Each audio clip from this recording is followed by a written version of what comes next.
आज का दिन भारत के इतिहास में एक ऐतिहासिक क्षण के रूप में जाना जाएगा।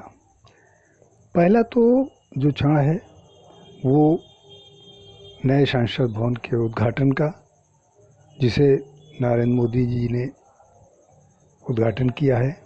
हालांकि ये विवादित पहलू रहा है कि सभी 20 राजनीतिक दलों ने इस उद्घाटन समारोह का बहिष्कार किया और यहाँ पर आने से परहेज किया।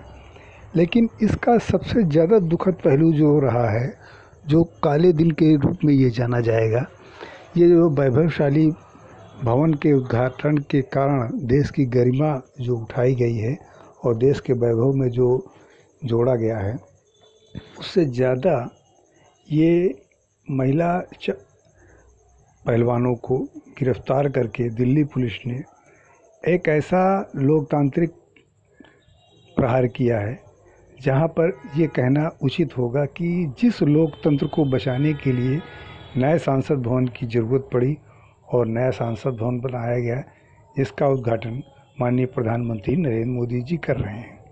उसी लोकतंत्र की हत्या करने वाला कृत्य जो पुलिस ने किया है वो भी निंदनीय है। ये कहा जा सकता है कि नए संसद भवन पर मार्च के लिए महिला खिलाड़ियों ने जो कहा था कि हम संसद भवन पर जाकर पर वहाँ पंचायत करेंगे, उसको रोकने के लिए पुलिस ने कदम उठाया। ये उचित है और पुलिस को बल प्रयोग करना चाहिए। लेकिन जिस प्रकार से धरना प्रदर्शन के लिए उनके टेंटों को उखाड़ा गया, उनके साथ ज्यादती की गई, ये भी कहीं से न्यायोचित नहीं कही जा सकती है। क्योंकि जो भी लोकतंत्र में अपनी आवाज़ उठाने के लिए खड़ा होता है तो उसकी आवाज़ को दबाने का काम सरकार को नहीं करनी चाहिए।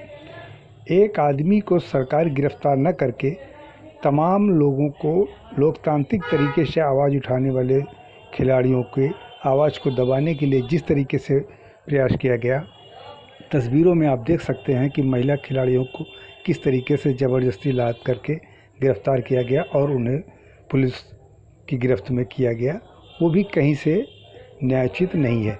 क्या आपके सरकार का मंत्री इतना ताकतवर हो गया है कि आप उसकी गिरफ्तारी नहीं कर सकते, उसके खिलाफ जांच नहीं बैठा सकते?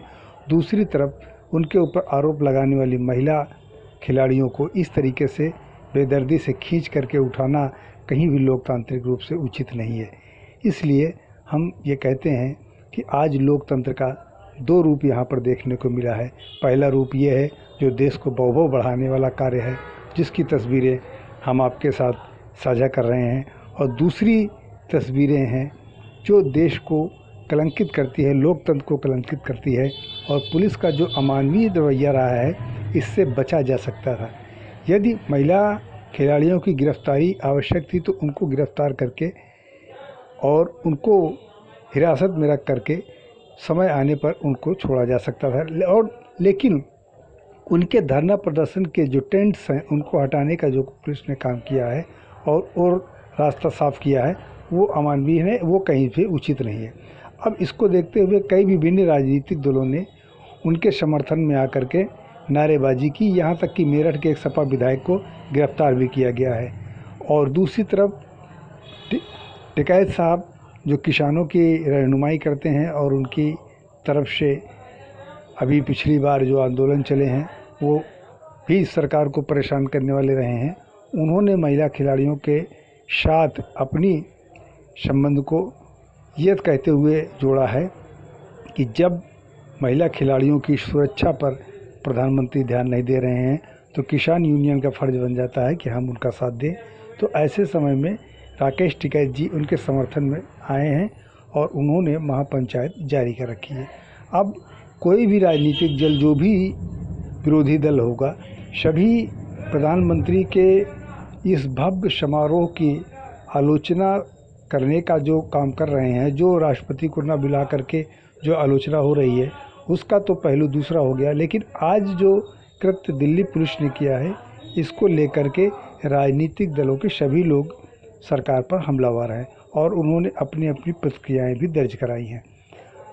और इसको देखते हुए हम आपको दोनों तस्वीरें साझा करवा रहे हैं। एक तरफ जहां पर भारत के वैभव की तस्वीरें हैं, जहां पर देश का मान सम्मान ऊंचा उठा है, दूसरी तस्वीरें वो भी हैं जहाँ पर देश का मान सम्मान इन्हीं लोकतंत्र को काला दिन के रूप में जाना जाएगा, एक तरफ वैभव के रूप में और दूसरी तरफ काले दिन के रूप में।